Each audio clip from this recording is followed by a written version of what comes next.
If you can imagine yourself when you're living at home, you have four walls, a door and some windows to look out of, and you go out in your natural landscape. Well, underneath the water, the small little fish, or even the slightly bigger fish, need a place where they can rest, or where they can hide away from some of the bigger fish, and even some of the birds that actually see them as a food source. You would assume that fish that live in a creek system, that all their food would actually come out of the water, either in small plankton or small bits of grass, or even small algae or small crustaceans that actually live in the water body itself. But the thing that most people don't know is 50% of the fish food actually comes from trees and grasses and insects that actually live on the creek banks. So it's one of the reasons why that we need a good healthy creek bank vegetation system in place so it can actually provide food for all the fish.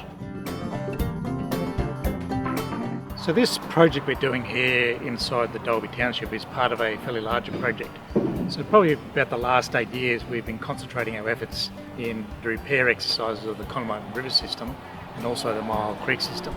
We've been doing that by putting things called fish hotels, fish lunkers, artificial logs and natural wild tree trunks into the river system.